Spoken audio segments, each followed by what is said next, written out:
Hi, my name is Kara Schaus. I have been at Kosar Children's Hospital for a little over 3 weeks now, and I suffer from disordered eating. It's kind of like what people think of as anorexia or bulimia, but not quite the same concept. I never really wanted to lose weight. If anything, I wanted to gain it, but anytime my body would get under any kind of stress or anxiety, I threw up or wouldn't eat or couldn't keep any kind of liquids down.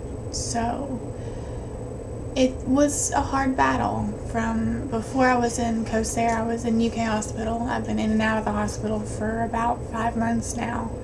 I've lost over probably 40 pounds, and it's been a rough road, but we're on the road to recovery. We're working out a place to find that can help me figure out different coping skills to deal with stress and anxiety rather than my body just doing this. But eating disorders and disordered eating is something that's very misunderstood. It's something that people from the outside looking in don't understand, but from the inside looking out, it's miserable. It's not something we choose to do. It's something that just kind of takes over. It's not something that we really want. It's something that, or at least for me, I would give anything for it to go away. But at the same time, it's something that's hard to let go. So it's been rough, but I know that I'm not alone. And I hope that my battle with this, finding a treatment center that can help me, and the doctors that I've worked with here, and I hope that somehow through all that it can help somebody else too.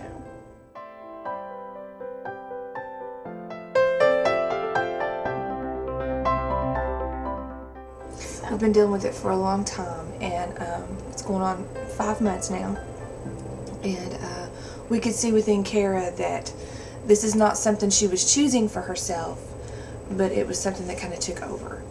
And it taking over Kara personally, it kind of invaded our family. Yeah, kind of invaded our family.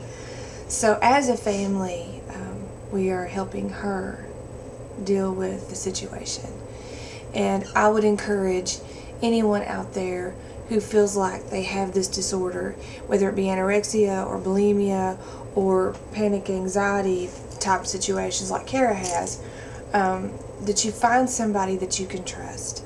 You find somebody that you're comfortable with, and you share that with them and let them know, because this is not a shameful type of disorder.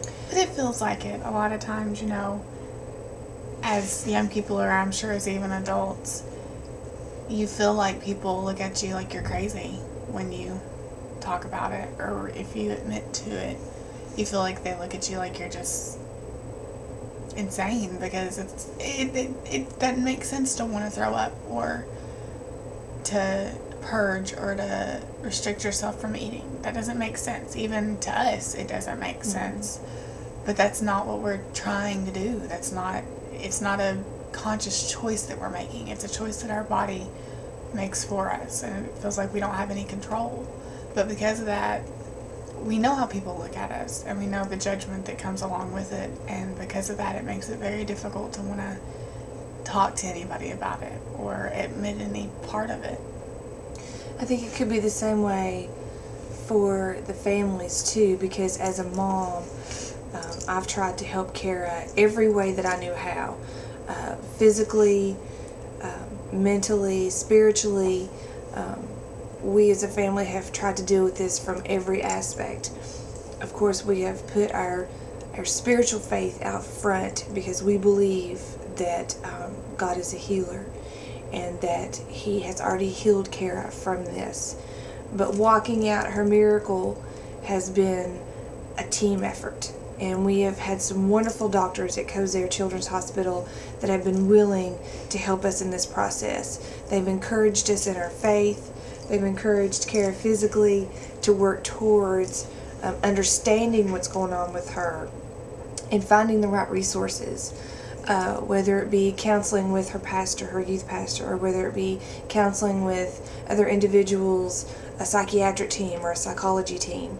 So we believe that the team effort is what is going to help Kara, along with the efforts of her family, just loving her through this and helping her find avenues to express herself and learn how to cope and deal with her anxiety and her panic, so that when she feels the urge to purge her body from food, that urge is fought not only by the Word of God, but also by the strength that she draws from the people around her. Well, and I think it's important to find an area in your life that is a passion for you. Mm-hmm. And, I'm learning more and more that when this urge comes, focus on that. Mm-hmm. Focus on your passion. Focus on what you love to do. And even if that means taking 30 minutes away from everything and everybody, then do it. But at the same time, I've also noticed this disease, it almost makes you not want to be around people in general. It completely took away my social life. I let it take over everything. I had no more friends. I didn't go out and hang out with anybody. I didn't do anything because, food is everywhere. It's not something you can hide from. It's not. It's something that it doesn't matter where you are or who you're with. Food's everywhere. You can't hide from it. So you find yourself not going to parties or not going out shopping with friends because they're going to want to go have lunch, or not doing things because you're scared of it. And it makes you accountable, and it makes that responsibility of not doing it more on your shoulders. Yeah, and it affects the family in the same way, because there's been oftentimes, because I've known what Kara's going through, that I'm like, well, I don't want to eat in front of her, or, when we've been in the hospital, it's been really weird because, she would be throwing up, and here I'd be trying to eat a cheeseburger and feeling guilty about trying to eat while she's throwing up, but I have to understand that I have to take care of myself too. I mean, it's not something that just you go through. It's something your entire family goes through with you. Yes. And it's something that anybody who's a big part of your life, anybody who is an influence in your life, they suffer the consequences of this disease with you. Yeah. It's not just you. And that almost makes it harder on you because you see that what you're going through, they're reaping the consequences of it just as much as you are, even though they're not the ones doing it. But know this, there is hope. There is hope. If you have a desire to stop what you're doing, if you truly have a desire to make a change in your life, first and foremost, you can pray and you can ask God to help you, and He will. He will help you. And then go find somebody you love and you trust, and you share it with them. Don't be afraid.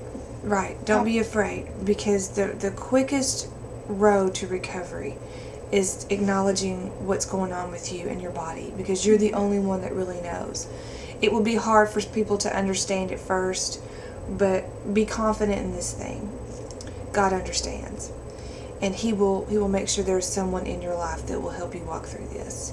Well, and two, you got to remember, even if they don't understand in the beginning, the more they walk it out with you, the more that they will understand. Yes. And because I know Mom didn't understand it all in the beginning. No. She wanted, it's very frustrating and very aggravating because they do it out of love. They love you and they want to see you get better and it be different, but they don't really understand. And because they don't understand, maybe they won't handle it the right way. At first. But if you let them stick it out with you, Yeah. they do understand, and it does help to have somebody there with you. It does help to have somebody next to you while you're going through this.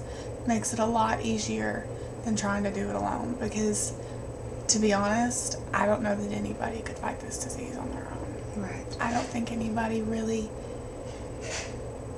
from my personal experience, there's no way I would be able to be where I am today or even be alive without my family and without God. There's lots of resources out there. Dr. Brian Carter, he is an excellent psychologist who can help you find a bridge to a recovery treatment that would be conducive to help you. So, you know, even if it's hard, look for help. Yeah. Find somebody you trust, and just tell them, this is what's going on. This is how I feel. I can't stop it. Find somebody who you know loves you unconditionally. Yeah. And if you don't feel like you have that, then, find a third party. Find somebody who's not in the middle of it, and tell them. Just find somebody. Find a way to find help, because you can't do it alone, and you shouldn't have to.